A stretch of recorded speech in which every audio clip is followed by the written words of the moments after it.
edit out the beginning. Yeah, I gotta do the same. Alright. What up, YouTube? It's your boy Alkali from Avion Gaming. Today, bringing you guys the Avion Podcast. I'm gonna be talking about Destiny, my thoughts on it, and I'm here with my boy Fox of Don, aka I call him Ron. Didn't mean to rhyme. And yeah. Dude, are you like a rapper or something? That's crazy. Potentially. My album's dropping this fall, so that's like. Alright, go ahead. Hashtag no days off.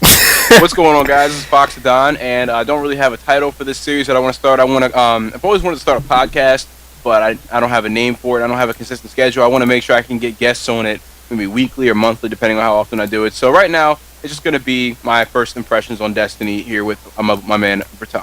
So. Yep. Let's get right into it. I guess for the Destiny, as everyone knows, Destiny beta had dropped for Xbox One and 360 users, probably about, 23rd or 22nd of July? I don't know, because I think I got it maybe a day or two after it dropped, so I never got to keep track of when exactly it came out, but I want to say it was maybe 6 or 7 days ago. Yeah, I was sitting at night downloading it, but as you guys know, Activision was, I think it was probably Activision's reasoning behind why Destiny or Bungie itself had to push for the PS systems or Sony systems first to have the beta and everything, because they actually released the beta for them, or the alpha before then for the only Sony users. So, which makes sense because it's whoever pays more essentially. That's exactly why MLG uses Xbox as their console, because Microsoft is paying for that to happen. It happened for a short while during Black Ops 1 that the players ended up using PlayStation 3s because Sony paid for it. Microsoft stopped. I'm assuming their contract ended and the deal expired and no one decided to start over again. And I guess, after that, Microsoft decided to invest in it again. And here we are today. Mm-hmm. And now, I guess for the, since we, Xbox users didn't have a chance to play a little bit longer, I would say, than Sony users, but during the beta, when they released, I think the beta was about like 5-point-something gigabyte download. Didn't really take long after you. It took forever for me. Files for the win for me. I want to go wash my dog, then I washed the bathtub in the shower, and then I took a shower, and then I went and made food, and then I came back, and it was at 90% or something. That's completely irrelevant, so we can just get to the next topic, but I just wanted to put that out there. I didn't expect it to be that much. I really did not. I did not expect it to be that much. It's a long download, but that's not really too important. What is important is the gameplay. Exactly. And, I kind of think we should break this down between story and multiplayer, or story mode and then the competitive multiplayer that's in it. It's coming from Bungie. Bungie, for those of you guys who don't know, is the original creators of Halo, and now we actually have 343 Industries working on the Halo games as of the end of Halo Reach. They actually came in during the life cycle of Halo Reach before Halo 4 even came out. So Bungie is a very trustworthy developer studio. I definitely enjoy pretty much all that they've put out except for Halo Reach, but that's another video, another topic. It was still a great game, but it's just there were some issues with it. But every project they've had leading up to that was just great, amazingly executed, and they show that they really care about the community. There's always these community events and stuff like that. And I think we'll see a lot of that throughout Bungie or Destiny's life cycle, because they did say something about trying to make it feel more like a living, breathing game. Yep.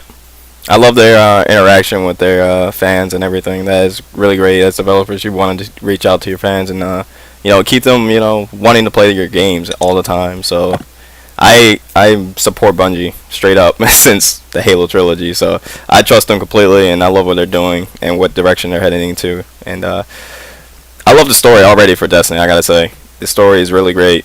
And since if we're going straight into the story right now, the story, like I said, is really great. And yeah.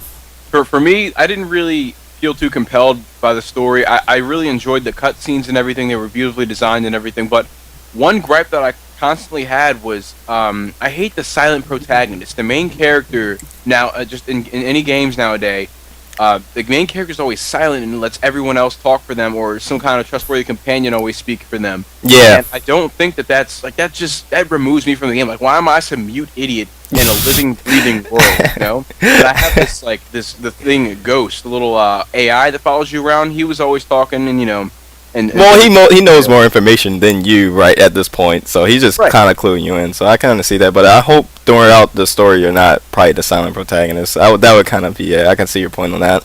You kind of want to be a little bit more vocal and stuff. Yeah, Right, but, and I liked what they did with Master Chief. You know, they didn't make him a silent protagonist. They just made him talk less, which is fine. At least we know he has a voice and he's fucking human, right? You're right. It's just For the so most part. Like, you're a living being and you're just silent. Come on, bro. But another gripe that I had was the single player missions. They just felt so repetitive. All of them. They felt like you go here to this place, you deploy Ghost, and it does some crazy hacking thing that you never even see. It's just shining a light over and over again, like a keyboard or something. Mm-hmm. And you fight off waves of enemy, and Ghost spouts out some nonsense to you, and then you move on. And it just... You go through the enemies that are there. Yeah. It just seemed... and then the enemies seemed so easy, even on the higher difficulties with the fire team, it just seemed so easy. I don't think the difficulty scaling was enough.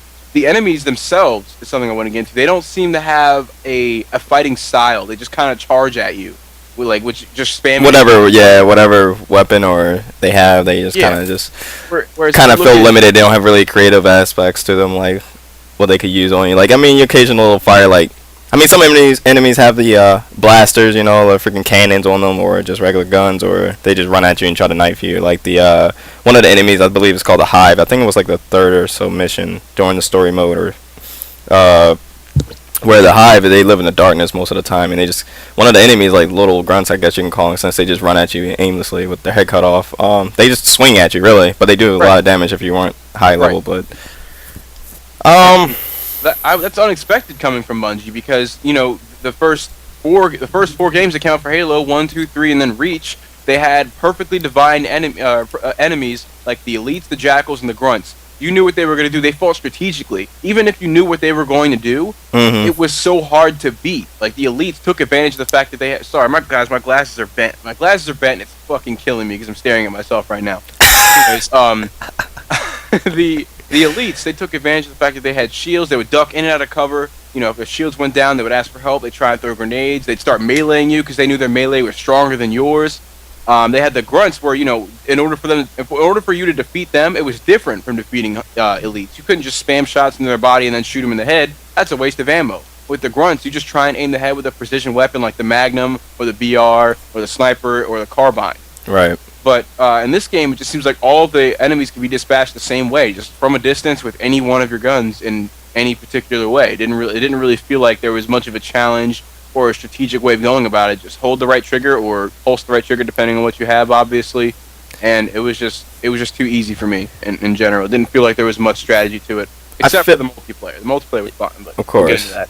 But I felt like it's just the enemies. I felt like they had like you can obviously see the ranks, kind of like, you know, like how you're saying, like in Halo, you have your elites. You know, the elites kind of ran the army kind of most of the time. Like, they had their jackals, they commanded, really. And you'll see the grunts come into play first, and then if you get past them, and kind of, you know, jackals be here, or the elites start coming in, or something like that. They'll send in hunters or something like that. But there is, like, you know, they have that rank system in Destiny where, like, when you're going against the Fallen, whatever, I'm pretty sure there's a captain that will come in with, like, higher, like, level and freaking armor on him, and he's a little bit harder to take down. Or sometimes when it comes to the Hive, you have the Wizard, you know, and one of the missions come in, try to do damage and stuff, and then you'll have a mixture of the Hive and the Fallen there trying to band together and try to stop, you know, Guardians or yourself from pushing through. I think that's kind of cool because you get overwhelmed. There's so many enemies at one point. So you kind of play it differently. But, I mean, yeah, I agree. Like, I feel like it would be more difficult as the game comes out because obviously you're going to have more places to go to, and then you're going to have more enemies that are higher level, in which, like in the beta, I think you could run into these question mark guys, as everyone would try to try their best to try to get past those question mark guys. Those question mark guys were just too high of a level, so it just didn't bother showing it, and you would dice instantly. I think that was done on purpose. I think that was just to let you know that this is somewhere you can explore in the game, but you should definitely go fight some more to come back, because they do that in World of Warcraft as well. If you see another real person, if they're too high level, they have a bunch of question marks above their head. And if they feel like it, they'll run up to you and knock you out in one hit, and it's over. Yeah. So, overall, I think just to sort of come to a close, I'd like to hear your thoughts on this too. Just things they could do to improve. Keep it short and sweet. I think that they should just make it more difficult. Make the enemy less of a bunch of idiots with guns that have shields, and make them more intelligent and different to fight. I agree. Yeah, I definitely agree with that. I wouldn't say too difficult to the point where that shit just not going to be fun. Right. But I mean, it comes down to, like I said, probably your level and stuff. Like some of the time you couldn't just run through them with your, like if you were low level and they were like, let's say you were like a 3 or something and you were trying to go through a 5 or 7. There's no way you're going to tank through them with the weapons you probably have and stuff. Like it just came down to like what you have and then most of the time and what level you were. So Yeah. sometimes it can be difficult, and other times if you're running by yourself, but other times it's nah, it's not that difficult sometimes too. I Yeah, think but they did alright even though. even then, like with the moon mission, like the moon mission that they released, like they made a big deal of it. They made it a community event or a world event or something like that. It's I something got they that called coming. it. I'm so mad I didn't get a chance to play that. You really didn't miss out on much. Like I think Yeah. it's really cool. They're going to have time-based things that they can release when they want to in the game. It's like already loaded onto the game. It's not DLC. They're just like, hey, this is happening at this point in time. No update. You just get online and you do it. Yeah, That feature itself, that fact, that was really cool. yeah, But the mission itself didn't feel any different from any of the other ones. It was just super easy, and like I said, you just fight off these waves of enemies. There was even at one point where there was one door that you opened. Spoiler alert for anybody that hasn't finished it. Skip ahead like 45 seconds. You open the door, and there's just a big ass mob of enemies that all come out in a straight line, all just running out. And it was just the easiest. Like everyone, hold left trigger, hold right trigger, aim right there. They were all dead. It was just the easiest thing ever. It was such a joke. And we even tried, like we did that on the normal difficulty. So we were like, okay, let's do it again on a higher difficulty. So we did it again. We did get different loot, which is cool to note that you can. It comes from a pool of. It seems like it comes from a table of loot that you can get at right. the end of the mission. So that's cool. It didn't really give you the most impressive. It gave you an engram that you had to go and get decrypted, which was cool, but it just did not feel like a very rewarding experience, and it didn't feel any different from the rest of the game. It didn't leave me on a cliffhanger for the official release of the game. It didn't really give me much. Yeah, I felt like for that because I believe Matt had told me that I didn't really mess out on anything. When he got the Ingram, he said you get to choose 3 weapons, and most of those weapons you already had already if you were like generally level 8 and you just played on your characters a lot. Right. And and the main thing when we get into multiplayer is like everyone generally when they got to level 8 most of the time everyone would generally have the same weapons and whatnot and generally the same armor. So it was just like if you guys like if Bungie was gonna give you something for playing that event like an Ingram or something and then have a weapon choice of your pick, like I felt like they should have just gave you something rare, kind of like maybe a blue rare weapon that you could possibly use, not like just a weapon you probably already have. And it's just like, why do I need this weapon right now? So Exactly. that was what Matt was saying. Is like I basically just picked a weapon I just already had from the Ingram Right. choices. So it was just like. It would have been cool if they like released some sort of some sort of weapon cam or like a cape or something. Like I did this mission, I completed it, But we should move on to the multiplayer now. We've given our thoughts on that and we said things that they can do better. Because I don't want to present the problem and then not present the possible solution. Because then what's the point in complaining, right? Right. So multiplayer. I think I can speak for both of us when we say the multiplayer was amazingly fun. It was a great experience. Yes. We only had one map, or no. We had 3 maps, 1 game type, and then after the world event or whatever, they released 2 more maps via the Iron Banner thing, right? Yeah, that was another playlist in the Crucible. Yeah. Right, in the Crucible. It was a whole lot of fun. The multiplayer mechanics feel great. There are 3 classes for anyone that doesn't know. I'm just going to give you a very brief rundown because you should have looked this information up already on your own. There's Hunter, Warlock, and Titan.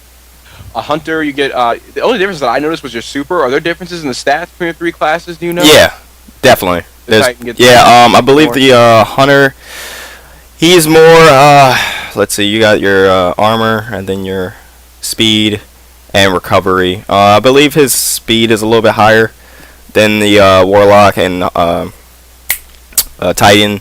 For Right. Warlock, his recovery is a little bit better than the Hunter and the Titan. And the Titan's armor is obviously Titan needs durability, so his Yeah. armor is a lot higher than both of those guys combined. So, yeah, there's definitely differences between those two and stats wise. It just comes down to what you feel comfortable with, Yeah, and then So. the difference between them is their supers as well. That too. The Warlock gets the what is it called, the Nova Bomb, where you can jump up with that big bomb thing and throw it down on the Yes, ground. he gets a Nova Bomb. The Hunter gets the Golden Pistol. Golden Pistol, which is really cool. Like there's a wind up. These things kill in 1 hit. All right. But with the Hunter, there's a wind up. You get to wait 3 seconds. You have to wait 3 seconds. He does his animation. He stands midair. He pulls out the gun. Stands with it up there, and then you can shoot it at people. You can aim down sight. It's this Magnum. You can shoot people with it, and it has 3 shots and a timer as to how long you can have it. So I think it's around like 10 seconds. You can get it extended after a while if you unlock it, though. And the Titan has the one where I think, honestly, is the most overpowered one. He instantly jumps forward and slams his hands on the ground, and it's an area of effect attack, and it kills everything in one hit. Even if you're in a vehicle, it will blow up it would and kill you. Destroy it. The whole Warlock's Nova Bomb can do that as well, but I will say the Hunter, when his special, if you're using against vehicle-wise, it takes a couple shots. But that's balanced. But the Titan, it's not fair because he can do that in the middle of a gunfight if he's about to lose because he just because he goes right into it, like you say, immediately. There's no delay, just instant. All you gotta do is aim it. It's the equivalent of the Halo 4 bolt shot. It's just something you can pull out of your pocket when you fuck up. Yes. And going into that, it was just like for me, I gotta say, like, out of the only thing in multiplayer I would say definitely is the Titan was probably the most thing, like the thing I had the problem with the most. But everything else, as far as multiplayer wise, I felt was balanced. He had the moon map, which is it had vehicles, and that was the only map that had vehicles. I didn't mind it. I understood it because it was pretty big and open. I was surprised. I actually liked the size of the maps, and I liked the fact that there were vehicles on the maps. I am the kind of person that I don't like using vehicles in any game that isn't Battlefield. And even then, in Battlefield, I don't like getting in them. I don't like using my Titan in Titanfall a lot of the time. I just don't like vehicles. I don't know why. It doesn't feel right using analog stick to drive every vehicle essentially the same way. It's just weird to me. Unless they're flying vehicles, then it usually seems pretty cool. But I also don't like big maps. Hate it so much. Can't stand it. But in Destiny, it feels like it works. At least in this game type that we played, Control, it was enjoyable. Getting sniped was pretty common, but it was difficult to snipe. It's not easy. Yeah. So I wasn't really too mad. I was like, you got me. I shouldn't have exposed myself that much, or I should have double jumped to throw him off, or I should have turned this corner. It's not like, of course he hit that shot. Right. So I think that pretty much outside of the whole Titan thing, the gameplay feels really balanced. One problem that I had that I think might just be specific to me is that I couldn't find any green or uncommon pulse rifles or semi-auto rifles. Maybe that's just me, but I only found the Shingen C, which is the auto rifle, which is amazing, by the way. Probably the best assault rifle one of my favorite auto rifles for sure. Right, and then I only came across like 3 different sniper rifles. The snipers didn't really perform too differently, just impact, meaning that over range it does less damage if you have less impact, and it was just it doesn't really make too much of a difference. Most of the time it's a 2-shot kill unless it's a shot to the head, but and there's slower fire rate, faster fire rate, all that stuff. But I did think the weapons and everything felt pretty balanced. Even the shotguns, just outside of the it felt great. Even though the pulse rifles and the semi-auto rifles I had didn't feel too strong. I think that was just because they were grays, they weren't uncommons. Were you found any uncommon weapons? Just a quick question there. Yeah, I found actually a good amount of uncommon. I found a lot of uncommon weapons for obviously your primary weapons, like uncommon scout rifles, which are semi-autos, and then auto rifles. And then I found some special weapons, uncommons like snipers, shotguns, and fusion rifles. And then for my heavy weapon class, I had some uncommon like machine guns and rocket launchers. So I got a pretty much like a gist of all the uncommons that in the beta, really. Mm-hmm. But do they feel balanced to you? Do you feel like you weren't at a huge disadvantage fighting an auto rifle with your semi-auto? Yes, no, definitely. It depends. Like you were at a disadvantage. Or you feel like you weren't? Oh, it's just in obviously multiplayer. If you're playing against kids that generally know what they're doing and like they're not running around with their head cut off. It came down to if you had a semi-auto weapon, no matter what kind of impact you had or damage you had on that scout rifle, generally you would get destroyed by anyone using an auto rifle. It came down to because most of the time online people had either a Shingen C, which is probably one of the most used weapons on the online beta, or the Sidonia AR-3, which is both of those weapons were uncommon and had greater impact, and you could upgrade them to get even more damage on the weapon. So those two generally, the Shingen C had a faster rate of fire than the Sidonia. Sidonia just had a little bit more damage or impact on it. But either one you could use and it would just destroy anybody. Like there was very few times where I was using a scout rifle. I think it was the Valka, or I think it was called a Minotaur. It had a pretty great rate of, it had a pretty decent rate of fire for a scout rifle and did a significant amount of damage. And there was only a couple times where I could like kill another person, and then if another one came around the corner with an auto rifle and I'm still weak from that first battle, I couldn't outshoot that person with that auto rifle that had like a Shingen C. There was no way I could do it. No matter if I was shooting his head or not. It was just like I felt like scout rifles were overpowered by auto rifles in that game, or during the beta for sure.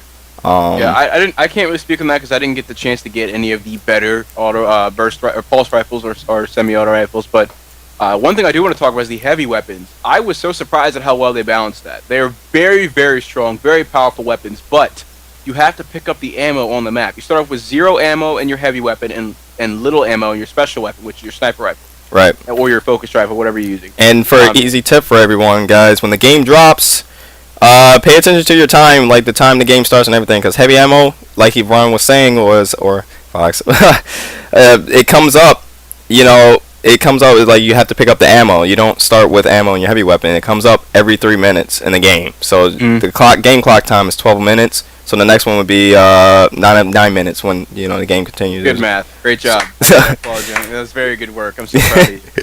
Thank you.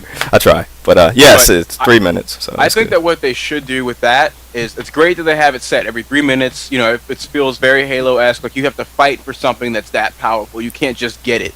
Right, it's a game changer. Like many people wouldn't pick it up. I'm like, why is no one picking up heavy ammo? It's like it's a potentially a game changer. Right, because the weapon is so great. I had an uncommon LMG that I was using as my heavy weapon because it was so good. Like it was great.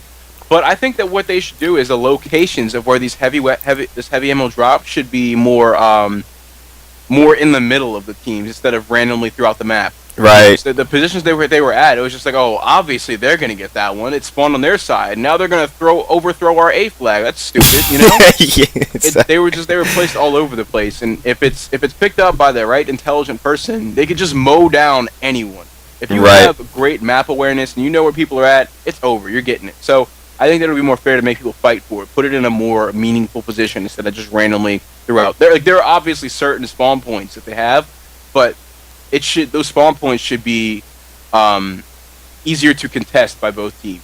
Right, like I remember the moon map, the heavy ammo spawned in the C control spawn where it was like on top of the second level of C, like the C building. Yeah, I know exactly what you're talking about. And then next to the big dome, sort of. Yeah, and there was like a opening you can get through from the outside. The glass broken wall. I know exactly which one you're talking about. And then there was one heavy ammo that was spawned in the A flag or whatever. That spawned pretty close to there, and that was about it. I felt like that's the only reason why they did that, because one team spawns C and then another one spawns A. But I mean, at that point, if you're getting spawn trapped or getting controlled on if the enemy has C and A, then you're pretty much screwed. You don't have any heavy ammo to probably get to take back. So it kind of sucks at that point.